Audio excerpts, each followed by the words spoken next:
안녕하십니까. 바른미래당 제48차 원내 정책회의를 개회하겠습니다.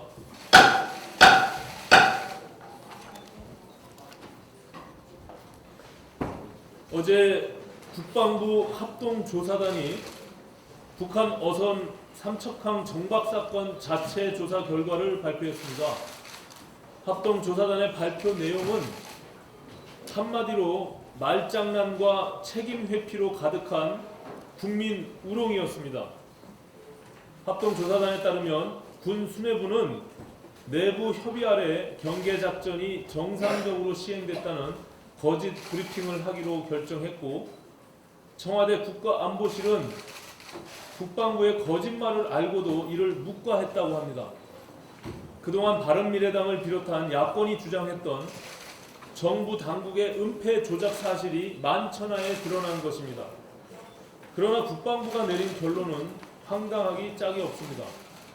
누군가 거짓 브리핑을 지시했지만 은폐 조작은 없었다는 것입니다. 남의 돈은 훔쳤지만 절도는 없었다. 이런 말과 같은 것입니다. 거짓 브리핑을 지시한 것이 은폐 조작인데 은폐 조작이 없었다니 지금 국민을 우롱하는 것입니까? 그렇게 우습게 보입니까?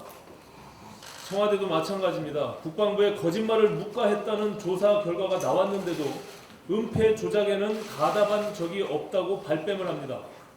발뺌을 하기로 작정을 했으면 일관성이라도 있어야 하는데 가담한 적은 없다면서 청와대 자체 조사를 통해 국가안보실 1차장을 엄중 경고했다고 하니 지금 청와대와 국방부가 짜고 개그 콘서트를 벌이는 것입니까? 청와대와 국방부가 조사 결과 발표 단계에 이르러서까지 뻔뻔한 거짓말과 책임 회피로 국민을 우롱하는 이 상황에서 더 이상 국정조사를 미루는 일 자체가 국민에게 죄를 짓는 일입니다. 민주당은 국정조사를 즉각 수용하기 바랍니다. 또한 현장 지휘관 몇 명에게 책임을 전가하고 유야무야 덮을 일이 아닙니다. 정의용 안보실장과 정경두 국방부 장관부터 책임을 지고 물러나야 합니다. 두 사람이 끝까지 버티면 그 다음 화살은 문재인 대통령을 향하게 된다는 것을 분명히 경고합니다. 안보만 문제가 아니라 경제도 난리입니다.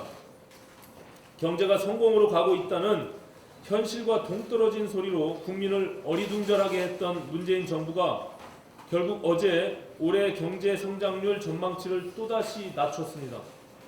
지난해 7월에는 올해 우리 경제가 2.8% 성장할 것이라고 했다가 5개월 만에 2.6에서 2.7%로 조정하더니 어제 또다시 2.4에서 2.5%로 성장률 전망치를 낮춘 것입니다. 경제 성장률 2.5%는 지난 4월 한국은행이 이미 내놨던 수치입니다. 그러나 미중 무역 분쟁을 겪으며 투자와 수출이 동시에 추락하고 올해 1분기 GDP 성장률이 마이너스를 기록하면서 전문가들은 2.5% 달성도 어렵다는 진단을 일찌감치 내놓은 바 있습니다. 정부의 뒤늦은 경제 성장률 전망치 조정은 책임 회피의 성격이 짙습니다. 정책 실패가 아니라 대외 여건 악화의 원인을 돌리며 이 난국을 초래한 책임을 물타기 하려는 것입니다. 그러나 선후 관계가 잘못됐습니다. 대외 여건의 악화 이전에 엉터리 정책인 소득주도 성장이 1차적으로 문제인 것입니다. 소득주도 성장으로 이미 망쳐놓은 경제에 대외 변수가 겹치면서 진퇴양난의 상황에 처하게 된 것입니다. 정부는 어제 경제 성장률 전망치를 낮추면서 하반기 경제정책 방향을 내놓았지만 무너지는 경제를 살릴 수 없고 단기적인 경기 부양 효과도 기대하기 어려운 면피성 대책에 불과합니다. 기업의 세액공제를 늘리고 공공일자리와 SOC 사업에 재정을 투입하는 것은 문재인 정부가 지난 2년간 지속적으로 반복했던 일을 한 번 더 하는 것에 불과한 것입니다. 근본적인 경제정책 수정 없이 아무리 세제 혜택을 주고 재정을 투입해 본들 상황은 달라지지 않는다는 것을 지난 2년간 충분히 입증됐습니다. 멀리 내다보고 우리 경제의 체질을 바꾸는 고단한 작업을 지금이라도 시작해야 합니다. 소득주도 성장은 폐기하고 최저임금은 동결하고 규제개혁과 노동개혁을 통해 신성장 산업을 육성하는 길 말고는 다른 길이 없습니다. 문재인 정부의 각성을 다시 한번 촉구하는 바입니다.